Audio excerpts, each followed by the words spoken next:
Hello बच्चों, नमस्कार। स्वागत है आपका सक्सेस इन हिंदी अकेडमी। देखिए बच्चों, आज हम पढ़ने जा रहे हैं आरो भाग 2। ठीक है, एक बार थोड़ा सा जल्दी से बता देती हूँ। और ये हैं आपके MCQ क्वेश्चन, यानी MCQ क्वेश्चन आपको स्क्रीन पर दिखाई दे रहे होंगे। अगर आप पहली बार चैनल पर आए तो आपकी जानकारी के लिए बता दूँ कि मैंने संपूर्ण साहित्य करवा दिया है, व्याकरण करवा दी है, और लगभग मैंने जनसंचार और अभिव्यक्ति और माध्यम भी करवा दिया है। इसके साथ ही वितान के भी आपको प्रश्न मिलेंगे। आज हम पढ़ने जा रहे हैं जो आपका गद्य भाग है, आरो भाग 1 का, उसके हम MCQ क्वेश्चन करेंगे। तो अगर आप निरंतर क्लास चाहते हैं तो चैनल को सब्सक्राइब कर लें, वीडियो को लाइक और शेयर कर दें। तो अब शुरुआत करते हैं। देखो, स्पीति में बारिश नामक पाठ के लेखक कौन हैं? तो इसमें देखेंगे आप, हजारी प्रसाद द्विवेदी है, कृष्णनाथ है, पंडित जवाहरलाल नेहरू है, मन्नू भंडारी है। तो आप सभी जानते हैं कि कृष्णनाथ है स्पीति में बारिश। आगे बढ़ते हैं। स्पीति में नामक स्थान किस प्रदेश का भाग है? हरियाणा का है, हिमाचल का है, जम्मू कश्मीर का है, पंजाब का है। तो उत्तर रहेगा हिमाचल का है। अब जैसा कि आप सभी जानते हैं, मैं अपनी आदत के अनुसार बताती हूँ कि आप अगर आपने नहीं पढ़ा है, थोड़ा बहुत सुना है, कहीं पढ़ा है, थोड़ा बहुत, ये नहीं कि आपकी अच्छी तैयारी नहीं है, तो आप इनको तो अपने आप ही काट दो। क्योंकि हरियाणा में ऐसा मौसम नहीं होता है, वहाँ मौसम की कठिनाई दी गई है। तो वहाँ हरियाणा, हाँ, इसमें आप कंफ्यूज हो सकते। पंजाब में भी ऐसा नहीं है, क्योंकि पंजाब और हरियाणा का मौसम आपस में मिलता जुलता है, तो यहाँ तो हम गलती कर ही नहीं सकते। अब बात आती है जम्मू और कश्मीर की, तो यहाँ आप कंफ्यूज हो सकते हैं। लेकिन जम्मू कश्मीर की बात करें तो वहाँ खाने पीने की बहुत कठिनाई दिखाई गई। तो आप जानते हैं कि जम्मू कश्मीर में कितने फल होते हैं, लेकिन हिमाचल में इतने नहीं होते हैं। ठीक है, जहाँ जम्मू कश्मीर में तो अखरोट वगैरह ये बहुत होते हैं। स्पीति किस जिले की तहसील है? कुल्लू की है, शिमला की, कांगड़ा की, लाहौल की है। तो बच्चों आप याद रखेंगे, लाहौल किस तहसील है, स्पीति किस जिले की तहसील है? लाहौल की है। केलंग के बादशाह को क्या भय लगा रहता है? काजा के सूबेदार द्वारा अवज्ञा। अवज्ञा को आप जानते हो कि मतलब मना करना, यानी ठुकराना। बर्फबारी का, मार्ग के बंद होने का, सेना की बगावत का। तो बच्चों आप याद रखेंगे, काजा के सूबेदार द्वारा अवज्ञा का। केलंग से स्पीति कितने मील दूर है? 140, 170, 150, 180। तो याद रखेंगे 170 मील दूर है। केलंग से स्पीति संदेश कैसे भेजे जाते हैं? संदेश वाहक द्वारा, डाक द्वारा, वायरलेस सेट द्वारा, टेलीफोन द्वारा। तो आप जानते हैं कि मौसम संबंधी इतनी कठिनाई है, तो ये तो आप समझ ही सकते हैं अगर आपने थोड़ा बहुत। तो डाक द्वारा, क्योंकि जब वहाँ यानी मनुष्य बहुत कम रहता है, वहाँ रहने की इतनी कठिनाई है, तो डाक वगैरह का तो इतना हो नहीं गया। टेलीफोन, जब वहाँ बारिश बहुत कम होती, बर्फबारी, तो वहाँ टेलीफोन की भी इतनी सुविधा नहीं होगी। संदेश वाहक, अब संदेश वाहक का मतलब कोई संदेश पहुँचे ऐसा भी नहीं है। तो वायरलेस सेट, जहाँ मौसम संबंधी कठिनाई होती है और यहाँ बहुत, जैसे कि बर्फबारी वगैरह, तो वहाँ वायरलेस सेट के द्वारा संदेश पहुँचाए जाते हैं। साम्राज्य की टूटने की स्मृति क्या स्थिति है? साम्राज्य की टूटने के समय स्पीति की क्या स्थिति थी? स्वतंत्र था, अंग्रेजों के अधीन था, बादशाह के अधीन था, मुगलों के अधीन था। तो बच्चों याद रखोगे कि साम्राज्य के टूटने से पहले स्पीति की क्या था? स्वतंत्र था। ठीक है, और एक बात और बता देती हूँ आपकी जानकारी के लिए कि कल मैं आपके लिए संपूर्ण आधुनिक काल, यानी संपूर्ण आधुनिक, जिसमें आपका भारतेंदु द्विवेदी, प्रयोग, प्रकृतिवाद, सब कुछ होगा। और लगभग वो आपकी 5 घंटे की क्लास होगी। और उन 5 घंटों में मुझे नहीं लगता कि उससे प्रश्न तो बहुत आएंगे, क्योंकि आधुनिक काल से प्रश्न बहुत बनते हैं बच्चों। तो वहाँ मुझे नहीं लगता कि उससे बाहर कोई प्रश्न जाएगा। मैंने उसको मद्देनज़र रखते हुए, पाठ्यक्रम को मद्देनज़र रखते हुए वीडियो बनाई है। अगर आप चाहते हो कि वहाँ से जो प्रश्न बने हमारे गलत ना हो, तो वो वीडियो आप देख सकते हो, आपके लिए बहुत फ़ायदा करेगी। तो बढ़ते हैं। अब ये जानकारी मुझे आपको देनी थी। बाकी और मैराथन बहुत सी वीडियो डाल रखी है, अगर वो भी आप देख सकते हैं। केलंग के अनुसार स्पीति की रक्षा कौन करता है? उसकी भौगोलिक स्थिति करती है, बादशाह करता है, वहाँ के लोग करते हैं, वहाँ के पशु करते हैं। तो उनकी भौगोलिक स्थिति यानी जो लेखक कहता है कि जो स्पीति की रक्षा है वहाँ की मतलब भारी आक्रमण ना हो, तो वहाँ की ऐसे इनकी कौन रक्षा करता है? भाई पशु तो क्या, वहाँ के लोग। बात तो भौगोलिक स्थिति यानी उनका मौसम ही इतना कठिन भरा है कि वहाँ मतलब लोगों के रहने में कठिनाई हो रही है, तो वहाँ आना कौन पसंद करेगा? तो उनकी स्थिति यानी एक तरह से देखा जाए तो यहाँ एक सकारात्मक बात भी है, कम से कम वो तो मौसम की मार झेल रहे हैं, तो बाहर से तो कोई आक्रमण वगैरह नहीं होता है, क्योंकि वहाँ रहना कौन पसंद करेगा। स्पीति पर किस राज्य ने आक्रमण किया था? शक्ति सिंह, जोरावर सिंह, लहना सिंह, मेवा सिंह। तो बच्चों याद रखेंगे जोरावर सिंह ने जो है आक्रमण किया था स्पीति पर। ठीक है, अब याद करने में देखो, अब जिस इंसान के पास जोर का मतलब होता है बच्चों ताकत। ठीक है, कभी हो सकता है कोई अदर स्टेट का देख रहा हो तो उन्हें नहीं पता। जोर का मतलब होता है हमारे हरियाणा में तो जोर ये हिंदी का ही है वैसे तो। जोर देखा जाए तो जोर ताकत, और जिसके अंदर ताकत होगी तो वही तो आक्रमण करेगा। तो जोरावर सिंह। अब आपको मतलब शक्ति सिंह भी है मैम, तो इतना तो आपको याद रखना ही पड़ेगा। लेखक के अनुसार स्पीति का क्षेत्रफल कितने वर्ग मील है? 5,155 मील, 350 वर्ग मील, 2,155 मील, 1,455 वर्ग मील। तो आप याद रखेंगे ये है 2,155 वर्ग मील, यानी 2,155 वर्ग मील क्या है? स्पीति का क्षेत्रफल है। क्षेत्रफल मध्य इतने क्षेत्रफल में लोग रहते हैं। स्पीति की जनसंख्या कितनी है? 3,632, 5,198, 6,910, 7,196। तो याद रखेंगे बच्चों इसकी है 7,196। ये है 1971 के द्वारा है भाई, मतलब वहाँ की उस समय 1971 के समय ये जनगणना की गई थी, उस समय का ये आंकड़ा है। सन 1846 में अंग्रेजों की लाहौल स्पीति का राज्य किस राजा से प्राप्त हुआ था? राजा गुलाब सिंह, औरंगजेब, महाराणा प्रताप, महाराणा रणजीत सिंह। तो इसका आप उत्तर याद रखेंगे गुलाब सिंह।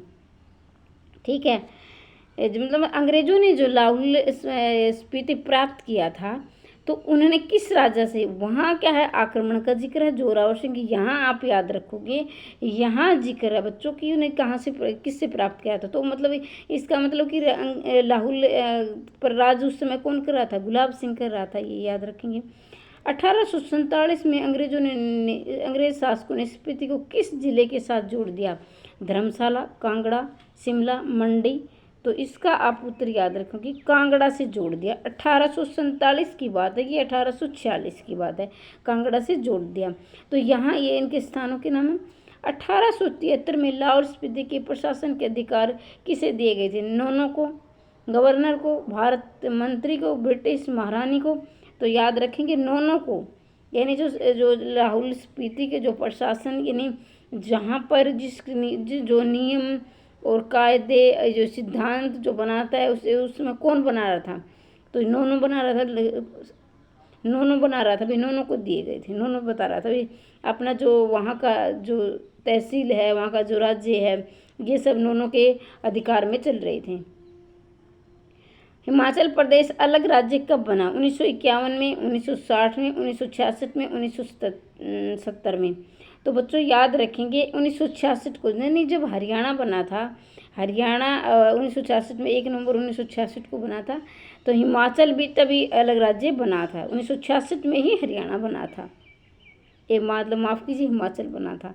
और वैसे देखो है से हरियाणा और है से हिमाचल, दोनों है पर आ रही हैं, तो ये आपने को याद करने में तो इतनी कठिनाई नहीं होगी। दोनों है से 66 में बनी थी। ठीक है, स्पीति समुद्र तल से कितनी ऊंचाई पर है? 3,000 फीट में, 5,000 फीट में, 16,000 फीट में, 18,000 फीट में। तो याद रखेंगे बच्चों 13,000 फीट, माफ़ कीजिए 13,000 फीट की ऊंचाई पर समुद्र तल से, यानी समुद्र तल से मतलब कि समुद्र तल से लगाकर और पृथ्वी तक से। तो इनकी समुद्र तल से, समुद्र की तलहटी से लगाकर पृथ्वी तक इनकी ऊंचाई है 13,000 फीट। लेखक को किस बात पर अचरज, अचरज का मतलब होता है बच्चों हैरानी, पहले तो अचरज हैरानी होता है। चारों ओर बर्फ, मतलब चारों ओर बर्फ फैली है, इस बात की हैरानी है। पर्वतों की ऊंचाई पर प्रकृति की रचना का, बिना किसी साधनों के रहने का। तो बच्चों इसका उत्तर यही आएगा, बिना किसी साधनों के लोगों द्वारा वहाँ रहने का। मतलब कि उसको ये हैरानी हो रही है कि यहाँ कोई साधन नहीं है, न खाने पीने की इतनी व्यवस्था है, ऊपर से इतना मौसम, इतनी बर्फबारी होती रहती, तो यहाँ के लोग यहाँ जीवन यापन कैसे कर रहे हैं, उन्हें बड़ी हैरानी हो रही है। क्योंकि वो आम जो और दूसरी दुनिया है, उनके राज्य से अलग दुनिया, उससे वो कटे रहते हैं, क्योंकि जुड़ ही नहीं पाते हैं। लेखक ने स्पीति को किस घाटी, कौन सी घाटी कहा है? लेखक के अनुसार स्पीति कौन सी घाटी है? हरी घाटी है, मध्य हिमालय की घाटी, सौंदर्यपूर्ण घाटी है, सुनसान मध्य घाटी, मतलब मध्य का मतलब बीच में है। जो घाटी है, जो है स्पीति की जो घाटी है, वो बीच में है बिल्कुल, क्योंकि चारों तरफ तो पहाड़ ही है और क्या लोगों से कटे रहते हैं मौसम की मार के। आगे आगे देखेंगे आपको पूरा विवरण मिलेगा, तो इसमें समझाने वाली बात नहीं, जिसको लेसन से पढ़ा वो पता। स्पीति के पूर्व में कौन सा देश स्थित है? यानी पूर्व की बात हो रही है, जैसे कि यहाँ उत्तर होता है, उत्तर, यहाँ पूर्व, पश्चिम, उत्तर, दक्षिण, ये यहाँ से उत्तर, ये दक्षिण, ये पूर्व, ये पश्चिम, ऐसे होते हैं। तो मतलब कि यहाँ पूर्व की बात हो रही है। स्पीति के पूर्व में कौन सा देश स्थित है? ठीक है, तो ये है नेपाल, पाकिस्तान, तिब्बत, बर्मा। तो बच्चों याद रखेंगे ऑप्शन नंबर सी, मतलब कि इस तरफ से क्या है? तिब्बत है, इस तरफ से तिब्बत है। और ये तो सबको जानते हो आप, दिशा बताने की आवश्यकता नहीं, कहने का मतलब इस तरफ से, पूर्व की तरफ। लेखक किसके अहंकार को चूर कर देना चाहता है? अपने समाज के, बादल के, हिमालय की चोटियों के। तो देखो भाई, अब हिमालय, अहंकार का मतलब ये नहीं कि मतलब कि हिमालय अहंकार कर रहा है, कि मतलब अहंकार का मतलब है, ये हम कहते हैं ना किसी इंसान को, मतलब ये नहीं झुकेगा भाई, ये अहंकारी इंसान है, ये किसी बात पर झुकने वाला। तो मतलब यही बात है कि जो हिमालय है, उनकी चोटियाँ इतनी ऊंची है कि उनको झुकाया नहीं जा सकता। मतलब वो तन कर, जैसे पहाड़ होता है वो कठोर होता है, पत्थर तो तन कर नहीं खड़े होते हैं। मतलब जैसे पेड़ होते हैं, तो यानी बारिश का मौसम होता है, तेज आंधी चलती है, तूफान आते हैं, तो झुक जाता है, ऐसे उसकी टहनियाँ झुक जाती हैं। अब देखो जो पहाड़ होगा उस पर क्या असर होगा? वो तो भाई ऐसे ही खड़े रहेगा ना तनकर। तो तनकर जो खड़ा होता है यानी बिल्कुल सीधा, तो उसे अहंकारी बोलते हैं। तो हिमालय की चोटियों को लेखक ने अहंकारी कहा है, और उनको चूरने, उनका घमंड को तोड़ देना चाहता है, यानी उनको झुका देना चाहता है। लेखक ने इन चोटियों के मर्दन के लिए किसे निमंत्रण किया है? मर्दन का मतलब होता है, वैसे तो मर्द का मतलब आप सभी जानते हैं, पर्यायवाची में पुरुष कहते हैं, कि जो अपने पुरुषार्थ पर, मतलब कि उनको कि किसी मर्दन के लिए, चोटियों के मर्दन के लिए, यानी पुरुषार्थ, उनकी ताकत को झुकाने के लिए किसे निमंत्रण? युवाओं को, सैनिकों को, बच्चों को, पर्वतवासियों को। देखो भाई, बच्चों को तो, बच्चे तो क्या कर सकते हैं, ये तो आप काट सकते हैं। पर्वतवासियाँ, यानी पर्वतवासियाँ तो वहाँ रह रहे हैं भाई, लेकिन आप यहाँ कंफ्यूज हो सकते हैं, सैनिकों को बुलाएं या युवाओं को बुलाएं। तो बात ये कि भाई मतलब सैनिक, या सैनिक ही तो युवा है, तो ये इसके अंदर ही आ जाएगा, युवा ही तो सैनिक बनेंगे। अब ये तो नहीं बुजुर्ग कोई से होगा सैनिक होगा, उससे तो उसको रिटायर्ड, अब कहोगे मैम होते हैं, तो मतलब कि उनको जब ज़्यादा बुजुर्ग हो जाते हैं उनको रिटायर्ड दे दी जाती है, भाई अब आपके आराम का समय आ गया है। तो यहाँ आप ध्यान रखेंगे, युवाओं को निमंत्रण देना चाहता है। कालिदास ने किस क्षेत्र की वर्षा का वर्णन किया है? हिमालय, रेगिस्तान, विंध्याचल, गंगा, यमुना तट। तो बच्चों याद रखेंगे, विंध्याचल, किस क्षेत्र की वर्षा का वर्णन किया है? विंध्याचल का वर्णन किया है। स्पीति में उगाई जाने वाली मुख्य फसल क्या है? भाई वहाँ रह रहे हैं तो कुछ न तो खाते पीते होंगे ना, कौन सी फसल? धान, सरसों, गेहूँ, जौ। तो बच्चों याद रखेंगे जौ, ये जौ है भाई। ये पीढ़ी वगैरह मैं ही बनाती हूँ, और कई बार क्या होते हैं, पीढ़ी बनाते थोड़ा हाथ हिल जाता है ना, तो फिर ख़राब बन जाती है। वैसे मैं कोशिश करती हूँ कि अच्छी से बनाऊँ, लेकिन नहीं बन पाती, क्योंकि मुझे इतनी टेक्निकल नॉलेज बहुत कम है। नहीं, बस ऐसे ही है कि तुम्हारा काम चला देती हूँ, तुम्हारे लिए क्लास ले आती हूँ। तो अब देखो यहाँ हमने एक क्वेश्चन और भी आएगा, मैंने एक देखा था, तो वो भी आप नोट कर लेंगे कि स्पीति में कौन सा फल होता है, यानी फ्रूट, फल जिसे, तो वहाँ कोई फल नहीं होता है, कोई मतलब कोई फल नहीं होता, क्योंकि वहाँ की भौगोलिक स्थिति ऐसी है, तो वहाँ मतलब बारिश न के बराबर होती है, बारिश नहीं होती, बर्फबारी पड़ती रहती है, तो इसलिए वहाँ कोई फल नहीं होता और एक ही फसल होती है, वहाँ होती है जौ। ठीक है, और वहाँ वायरलेस के द्वारा संदेश पहुँचाए जाते हैं, फ़ोन वगैरह की सुविधा यानी जो कनेक्शन के लिए जरूरी होता है वहाँ नहीं हो पाता। तो ये बात अब हो सकता है आपके पेपर में ये आ जाए इस वेद में कौन सा फल होता है, तो आप वहाँ ये जैसे सेब वगैरह करें तो ये नहीं करना है, कोई फल वहाँ नहीं होता है। आगे बढ़ते हैं।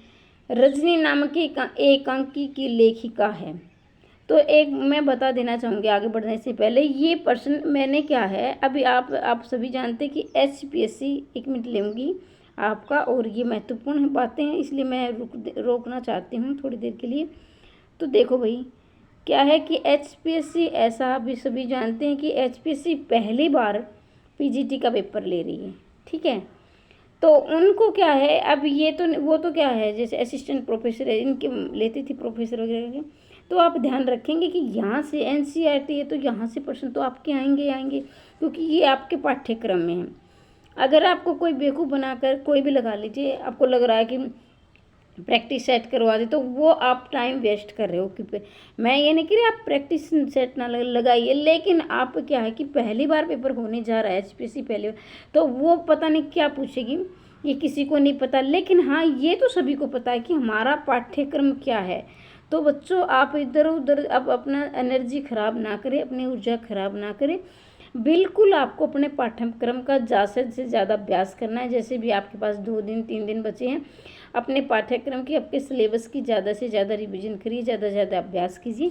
तो मैं यही कहना चाहती हूँ कि अपने पाठ्यक्रम को पढ़िए, और मैं जो वीडियो लेके आती हूँ कि पाठ्यक्रम को देखकर भी मैंने कौन सा करवा दिया कौन सा नहीं करवाया है। ठीक है, तो अगर आपको वीडियो पसंद आ रही है तो लाइक करें और कमेंट बॉक्स में मुझसे लिखें, और चैनल को सब्सक्राइब कर सकते हैं।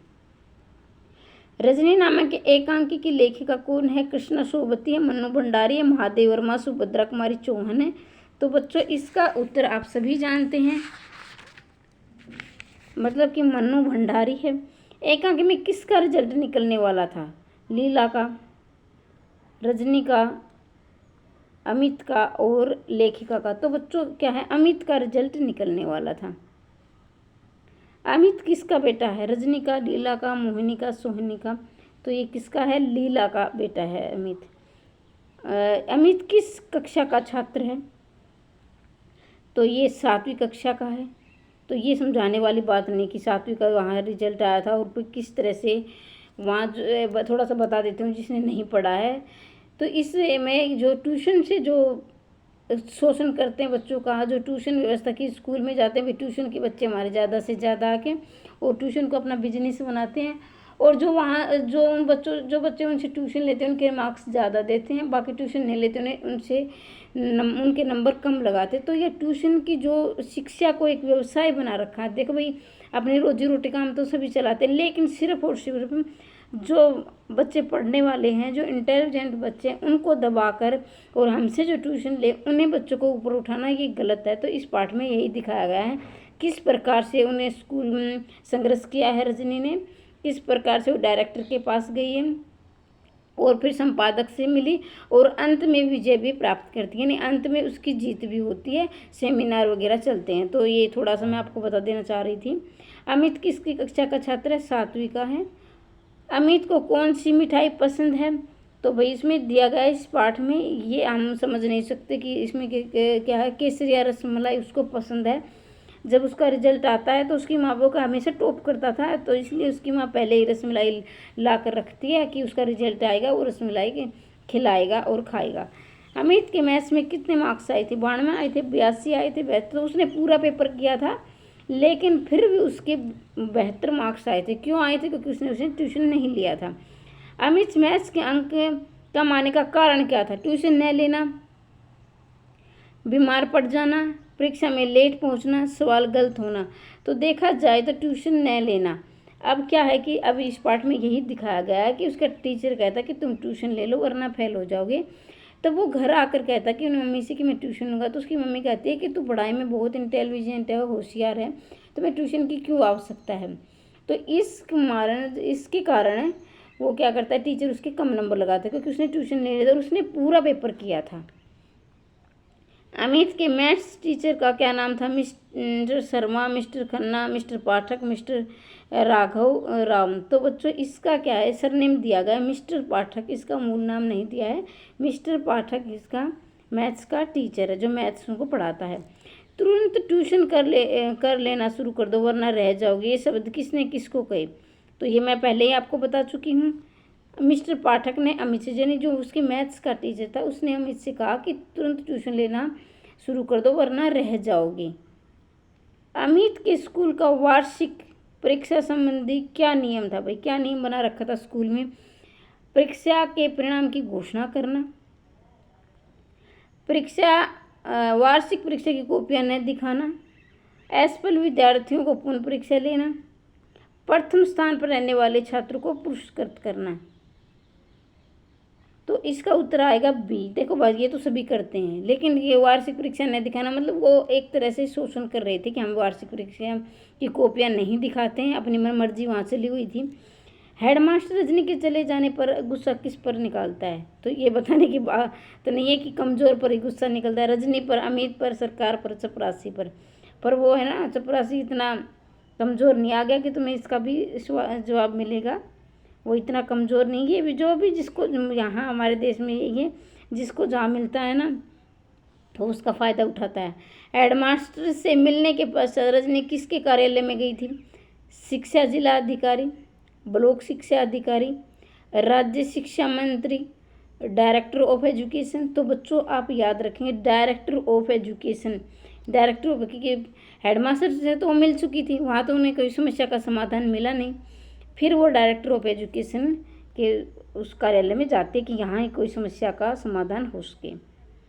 डायरेक्टर ऑफ एजुकेशन का चपरासी रजनी को डायरेक्टर से क्यों नहीं मिलने देता है? भाई वो मिलने गई और चपरासी को है एक चिट्ठी दी जाती थी कि इसका ये नंबर आए, उसके बाद इसका उसका, तो वो आगे पहुंचाई जाती थी, लेकिन वो उसको क्यों नहीं मिलने देना चाहता ये आप जानिए। डायरेक्टर व्यस्त था, उसने चपरासी को रिश्वत नहीं दी, डायरेक्टर के कार्यालय में भीड़ थी, स्वयं डायरेक्टर ने मना किया हुआ था। तो बच्चों इसका उत्तर रहेगा उसने चपरासी को रिश्वत नहीं दी, यानी जो पहला नंबर लगाना चाहता था तो इसके लिए चपरासी रिश्वत लेता था, लेकिन रजनी ने उन्हें रिश्वत नहीं दी थी, तो उनकी जो नंबर की जो पर्ची रही चिट गई तो वो उसकी जेब में थी, उन्होंने आगे नहीं पहुँचाई थी। रजनी ने डायरेक्टर को अपना परिचय किस रूप में दिया? अध्यापिका के रूप में, रिसर्च प्रोजेक्टर के रूप में, सामाजिक कार्यकर्त्री के रूप में और राजनेत्री के रूप में। तो बच्चों आप याद रखेंगे इसका आएगा रिसर्च प्रोजेक्ट, यानी जो शिक्षा पर जो रिसर्च किए जाते हैं उस पर कार्य करने वाली। डायरेक्टर ऑफ एजुकेशन के कार्यालय के पश्चात रजनी किस कार्य, यहाँ प्रश्न बनने की संभावना है, इस बात को आप याद रखेंगे। डायरेक्टर ऑफ एजुकेशन के कार्यालय के पश्चात रजनी किस कार्यालय में जाती है? देखो पहले तो वो गई थी हेडमास्टर के, ठीक है, हेडमास्टर के पास कि वो अपनी जो आपकी परीक्षा जो उन्हें परीक्षा दी थी उनकी कॉपियाँ दिखाए, लेकिन वहाँ उनसे उनका समाधान नहीं हुआ। फिर बाद में जाती है वो डायरेक्टर ऑफ एजुकेशन के पास, तो वहाँ भी उसको उचित समाधान नहीं मिला। फिर वो क्या करती है, तीसरी बार वो कहाँ जाती है? किसी अखबार के दफ्तर में, जिलाधीश के दफ्तर में, मुख्यमंत्री के कार्यालय में, प्रधानमंत्री के दफ्तर में। तो बच्चों उसके बाद वो जाती है किसी का अखबार के दफ्तर में। भाई अब अखबार आप जानते कि संपादक होते हैं जो पेपर, ये तो एक राय का पहाड़ बना देने वाली बात हो कि ये पूरा प्रचार प्रसार करते हैं कि जैसे हमें भी इन्हीं के द्वारा पता चलता है कि आज क्या होगा, कौन सी पॉजिटिव घटना घटी, कौन सी नेगेटिव घटी। अखबार का संपादक रजनी को क्या कहकर उसका साथ देता है? मैं इसकी सूचना अखबार को दूंगा। एक अच्छा सा राइटअप तैयार करना, रजनी के साहस की तारीफ करता है, उसके कार्य को समाज का कार्य बताता है। तो बच्चों अखबार का रजनी को क्या कर उसका साथ देता है, मतलब वो संपादक उसका साथ निभाता है। तो बच्चों इसका उत्तर आएगा कि एक अच्छा सा राइटअप तैयार करता है। अखबार का संपादक रजनी एक हो गया, एक मतलब एक अच्छा सा राइटअप तैयार करो, मैं आपका साथ दूंगा। सभा में अध्यापकों द्वारा ट्यूशन के संबंध में क्या तर्क दिया जाता है? जैसे मीटिंग होती है तो उस मीटिंग में भाई तुम ट्यूशन क्यों करते हो, और ट्यूशन करते भी हो, जो नहीं ट्यूशन बच्चे नहीं ले रहे उनके नंबर कम क्यों लगाते हो, जबकि बच्चा पढ़ाई में होशियार है। उन्हें वेतन कम मिलता है, वेतन देर से दिया जाता है, वेतन नहीं दिया जाता है, महंगाई बहुत बढ़ गई है। तो क्या है, उन्हें वेतन कम दिया जाता है, जिससे उनकी रोजी रोटी नहीं चलती, इसलिए वो ट्यूशन करते हैं। रजनी अध्यापकों को क्या करने का परामर्श देती है, भाई क्या सलाह देती है वो? अधिक ट्यूशन करने की, अन्याय के विरुद्ध आंदोलन करने की, नौकरी छोड़ने का, प्राध्यापकों का विरोध करने का। देखो बच्चों, अधिक ट्यूशन करने की तो ट्यूशन के तो विरुद्ध थी, ये तो आएगा नहीं। ये तो आपको ऑप्शन काटना सीखो। जैसे थोड़ा बहुत पाठ पढ़ा है और आपने प्रश्न नहीं किए तो भी इस तरह से प्रश्न आप कर सकते हो। नौकरी छोड़ने भी, नौकरी छोड़ देंगे तो फिर उनकी घर का जो भी दैनिक जीवन की जरूरतें होती हैं वो कैसे पूरी होंगी। प्राध्यापकों का विरोध करने की भी क्या विरोध के, तो अन्याय, यानी एक तरह से देखा जाए तो उनका शोषण हो रहा था, उनका अन्याय होता। तुम अन्याय के विरुद्ध खड़े हो, आंदोलन करो, तभी तुम्हें जीत मिलेगी। कहीं ना कहीं वो क्या है कि वो बच्चों पर शोषण कर रहे थे और उन पर, और कि प्राध्यापक जो शोषण करते भी, जो स्कूल जो कमेटी के सदस्य थे उनको वेतन कम दे रहे थे। रजनी शीर्ष के काव्य में किस समस्या को उठाया गया है, ये आप सभी जानते हैं, हम पढ़ रहे हैं, आपने पढ़ा होगा थोड़ा बहुत, मैंने भी आपको समझाया है। विद्यालय में ट्यूशन की समस्या, विद्यालय में वेतन की समस्या, शिक्षा के प्रचार प्रसार की समस्या, शिक्षा के गिरते स्तर की समस्या। तो बच्चों इसमें एक इधर से हम पढ़ते आ रहे हैं कि इसमें ट्यूशन की समस्या है। चाहे बच्चा होशियार हो चाहे वो कमज़ोर हो, उसको ट्यूशन लेना ही लेना है, और नहीं लेगा तो भी आपके नंबर कम लगा दिए जाएंगे। तो ट्यूशन लेना एक तरह से अनिवार्य है। अब आगे बढ़ते हैं। वही वीडियो कैसी लग रही है, लाइक करें, कमेंट करें, चैनल को सब्सक्राइब करें। बहुत मेहनत कर रही हूँ मैं आपके लिए, ठीक है। और इतनी भारी चौड़ी रकम भी नहीं मिली, लेकिन आपको लग रहा है ना कि मान लीजिए मैं कई बार मेरी मैराथन 3-3 घंटे की भी आई, आपको पता है, आपको मिल रही है, कई बार आधा घंटा की भी होती है। लेकिन आपको लगता है कि जितनी देर मैं आपके सामने होती हूँ इतनी देर लगता है, ऐसा नहीं है बच्चों। इसको एक क्लास को बनाने में कम से कम 4 घंटे लग जाते हैं, 4 घंटे का समय कम से कम लग जाता है। तो बहुत मेहनत लगती है। जब आपकी जॉब लग जाए और आपको लगे कि हाँ अब हमें भी अपना ज्ञान थोड़ा बहुत जितना भी है बांटना है, तो मैं ज़्यादा तो ज्ञानी नहीं हूँ, लेकिन जितना भी है थोड़ा बहुत आपकी मदद कर देती हूँ। जामुन का पेड़ पाठ किस विधा के अंतर्गत आता है? हास्य व्यंग्य कथा, नाटक, निबंध, कविता। तो ये आप सभी जानते हैं कि ये आता है हास्य व्यंग्य। यानी इसमें मतलब कि हम जब इस पाठ को पढ़ेंगे तो हमें हास्य भी बहुत आएगी, लेकिन उस हास्य के पीछे व्यंग्य किया गया है कि किस तरह से हमारे देश का संविधान है, किस तरह से मतलब इतनी देर हो जाती है कि उसके न्याय का कोई फिर फायदा नहीं होता है। और किस तरह से जो कार्यालय में जो बैठे हैं अधिकारी, वो कितने ढिलाई से काम करते हैं। तो इस पाठ में यही दिखाया गया है, और लोग सिर्फ उसमें उसकी कठपुतली बने हुए हैं और उनमें मानवीय भावना नहीं है। जामुन का पेड़ पाठ के लेखक का क्या नाम है? मन्नू भंडारी है। मन्नू भंडारी रजनी है पाठ का है। कृष्णचंद्र है, प्रेमचंद है, सैयद दर्जा, ये आत्मा का ताप सैयद दर्जा का है। नमक का द्रोह का प्रेमचंद का है। तो उत्तर एक ही बचा कृष्णचंद्र का, ठीक है। सभी पाठों के नाम आप याद कर लेंगे, उनके लेखकों के नाम भी याद करेंगे, क्योंकि ये भी पूछ लिए जा सकते हैं। जामुन का पेड़ कहाँ खड़ा था? सड़क के किनारे, सेक्रेटरीट के लॉन में, मुख्यमंत्री के आंगन में, राष्ट्रपति के भवन में। तो बच्चों याद रखेंगे, सेक्रेटरीट के लॉन में खड़ा था जामुन का पेड़।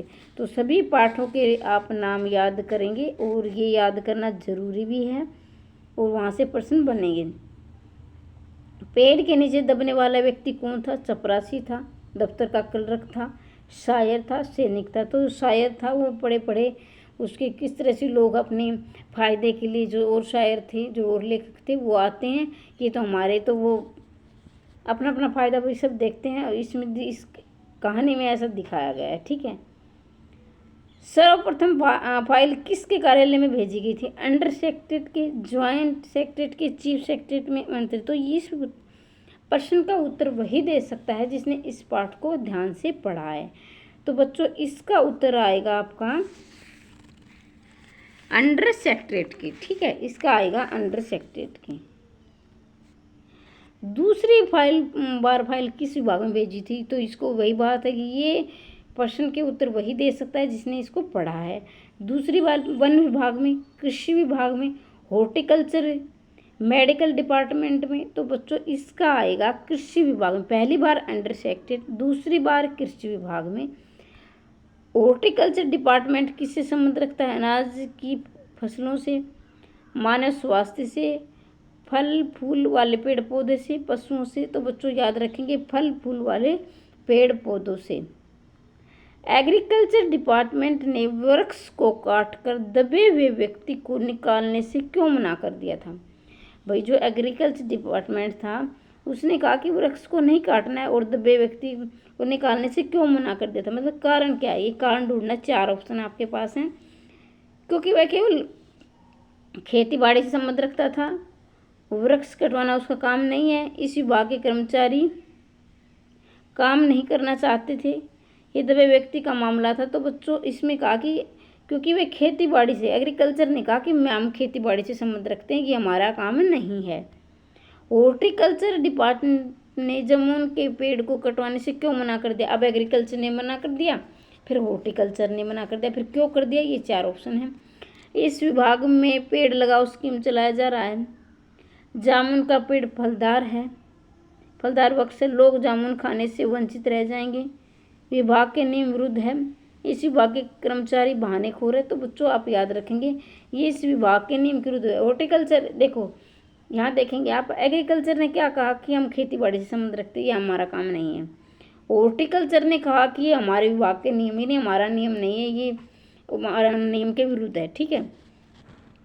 लेखक ने जामुन के पेड़ पाठ के माध्यम से किस व्यवस्था पर व्यंग्य किया है? कानून व्यवस्था पर, सामाजिक व्यवस्था पर, धार्मिक व्यवस्था पर, राजनीतिक व्यवस्था पर। तो बच्चों आप याद रखेंगे कानून व्यवस्था, ये सही है। जब फाइल इधर आप ऐसा अगर आपने नहीं थोड़ा सा भी ध्यान दिया हो पढ़ते हुए, जैसे एक फाइल से दूसरी फाइल से, आपने भी देखा कई बार आपने डोमिसाइल वगैरह बनवाए होंगे। आजकल तो फिर भी थोड़ा सा अंतर आ गया है, क्योंकि वो नहीं पहले बनवाते थे, यानी आज से 5-6 साल अगर हम पीछे जाएं तो एक फाइल उधर उधर वो करेगा, सिग्नेचर वो करेगा, और हमें एक फाइल बनवाने के लिए महीनों लग जाते। तो वही बात है कि इंसान की जान जा रही है, वो पेड़ के नीचे दबा पड़ा है, और लोगों को एक फाइल से दूसरी फाइल, ये व्यवस्था ही उनकी प्रक्रिया ही खत्म नहीं हो रही है। जामुन के पेड़ में अधिकारियों का कौन सा व्यवहार व्यक्त हुआ है? भाई सदव्यवहार, सदव्यवहार तो आप सभी जानते हैं, सदव्यवहार होता तो उसको निकाल ही देते। अमानवीय संवेदना में भी संवेदना भी नहीं हुआ है। अगर संवेदना होती तो फिर ऐसा कार्य को दयालु दया होती तो भी उसका ख्याल रखते थे। अमानवीय मतलब कि ये मानव के विरुद्ध है। मानव का काम है कि वो सद्व्यवहार करे, संवेदनाएं हो उसके हृदय में, दयालु हो, एक दिन दुखी की मदद करने वाला हो। लेकिन क्या है कि उनका अमानवीय मानव के विरुद्ध है। ऐसे मतलब कि पशु से बदतर उन्होंने व्यवहार किया था। दबे व्यक्तियों की कैसी दशा का चित्र आपने देखा होगा कि मतलब कई बार हम कहीं जाते होते हैं तो एक पशु भी दूसरे पशु की सहायता करता है। मैंने एक बार देखा था, अभी आपका ऐसे समय नहीं, जल्दी बता देती हूँ, कि मतलब कि एक बछड़ा क्या उसको नहर से निकाला नहीं जाए, दूसरा उसको पीछे से उसकी मदद कर रहा था निकाल। तो ये ऐसी ऐसी घटना हमारे आपने भी बहुत देखी होंगी। तो आजकल क्या होता है कि ज़्यादातर, मैं सभी के लिए नहीं कह रही हूँ, ज़्यादातर इंसान नियम की हम क्यों इस पचड़े में फंसे, ऐसी रोज घटनाएं देखते हैं। लेकिन क्या पशु की आजकल सहायता करने लग गए हैं, लेकिन मानव की नहीं करता है। दबे व्यक्ति की कैसी दशा का चित्रण? उत्साहपूर्ण भी। उत्साहपूर्ण तो कहाँ बेचारा, इतना भारी पेड़ पड़ा तो उसमें उत्साह, तो उदारता में, दयनीय, उदारता में तो खुद ही मतलब खुद ही नीचे दबा, तो उस पर उदारता किस पर? दयनीय। हर्षपूर कैसे होगा कि भाई जो दर्द झेल रहा है तो वो तो जाहिर सी बात है दयनीय। पिटोनिया सरकार के प्रसंग के माध्यम से लेखक क्या दर्शाया? पिटोनिया सरकार व्यंग्य किया गया है।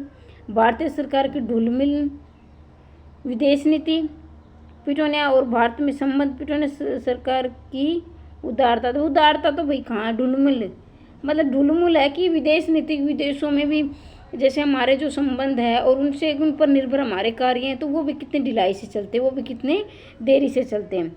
सांस्कृतिक विभाग किस मामले में संबंध रखता है? धार्मिक, सामाजिक, राजनीतिक, संस्कृति। तो बच्चों आप याद रखेंगे ये आपका संस्कृति से चलता है। प्रस्तुत पाठ में हास्य व्यंग्य के साथ साथ अन्य किस रस की धारा प्रवाहित होती है? भाई हंसी भी आ रही उसको सुन के, और व्यंग्य भी हो रहा है, और क्या है? करुण है, रौद्र है, भयंकर है, भक्ति। भक्ति की तो आप काट दोगे, भक्ति तो वहाँ कौन भजन कर रहा है। भयंकर तो ये है कि कोई ऐसी कोई डरावनी स्थिति नहीं है। रौद्र मतलब जैसे क्रोध, तो ऐसा भी नहीं। करुण है क्योंकि एक इंसान दबा पड़ा है और वो दर्द से करा रहा है, तो करुण है। वास्तव में पेड़ का संबंध किस विभाग थे? हॉर्टिकल्चर, वन विभाग, कृषि विभाग, पुलिस विभाग। तो वास्तव में किससे था? वन विभाग से है। प्रस्तुत कहानी में लेखक ने मनुष्य की क्या प्रेरणा दी? मतलब ये कहानी भी, कोई भी चीज़ लिखी जाती है, चाहे कविता है, कहानी, नाटक, तो कोई ना कोई उसमें शिक्षाप्रद बात है, कोई ना कोई प्रेरणा देने वाली, तो कोई किसी हर चीज़ के पीछे कोई ना कोई उद्देश्य होता है, बिना उद्देश्य के कोई नहीं होते। अब आप HPSC की तैयारी कर रहे हैं तो आपका उद्देश्य भी नौकरी प्राप्त करना है, अपने ज्ञान को बांटना है और अपने परिवार का और अपना जो है अपने जो दैनिक जीवन की जरूरतें पूरा करना है। वास्तविकता तो यही है, बाकी मेरा शौक है वो भी बात होती है, ऐसा नहीं कि वो नहीं है, लेकिन वो बात की बातें हैं। तो इसमें है कर्तव्य पालन, देशभक्ति, मानवीय मूल्यों को अपनाने की। तो इसमें क्या है? मानवीय मूल्य, भाई सब कानून सब कुछ बाद में, पहले तुम एक अच्छे इंसान बनो, किसी दुखी की मदद करो, ये फाइल वगैरह ये सब बाद की बातें हैं। तो इसमें ये दिखाया गया है। तो यहाँ बच्चों मैंने आपको कोशिश की है, मैंने जल्दी कम समय में आपसे 3 पार्ट मैंने आपके करवा दिए हैं। और आगे अब आपका समय, कल मैं आपके लिए आधुनिक काल की 5 घंटे की मैराथन लेकर आ रही हूँ लगभग। और मुझे नहीं लगता कि उस अगर वहाँ से प्रश्न आए तो कोई बाहर जाएगा। और अगर आप चाहते हो क्लास का फ़ायदा उठाएं, और बाकी की मैंने बहुत सी करवा रखी हैं, आपको मिल जाएंगी वितान, अब जनसंचार, व्यक्ति और माध्यम, व्याकरण, तो वो वीडियो भी आप देखिए। पूरा मैंने जितनी वीडियो डाली है संपूर्ण आपके पाठ्यक्रम को मध्य नजर रखते हुए डाली है, आपको काफ़ी फ़ायदा मिलेगा। और मैं ये तो नहीं कह सकती कि 80 के 80 नंबर वहाँ से आएंगे, अगर आपने समझ के पढ़ा हो तो क्या पता आ भी जाए, लेकिन मैं इतना ज़रूर दावा करती हूँ कि आपके 50-60 नंबर मेरी वीडियो से ज़रूर मिलेंगे आपको। इतना तो मैं दावा कर सकती हूँ, क्योंकि इतना तो मैंने करवाया है आपको। आपके 60 नंबर देख लेना है, चीज़ मिलेंगे, इतना तो ज़रूर है। और वैसे भाई आपकी मर्जी, आप आज़ाद हो, कहीं से भी अपनी तैयारी कर सकते हो। तो वीडियो अच्छी लग रही सब्सक्राइब कर देना, शेयर करना अपने दोस्तों तक, ताकि वो भी भाई निःशुल्क का फ़ायदा उठा सके। और मैं चाहती हूँ कि इसी भर्ती में आपका सिलेक्शन हो जाए, आपकी नौकरी लग जाए। हमेशा हंसते रहिए, पढ़ते रहिए, आगे बढ़ते रहिए, उन्नति करते रहिए। जय हिंद, जय भारत।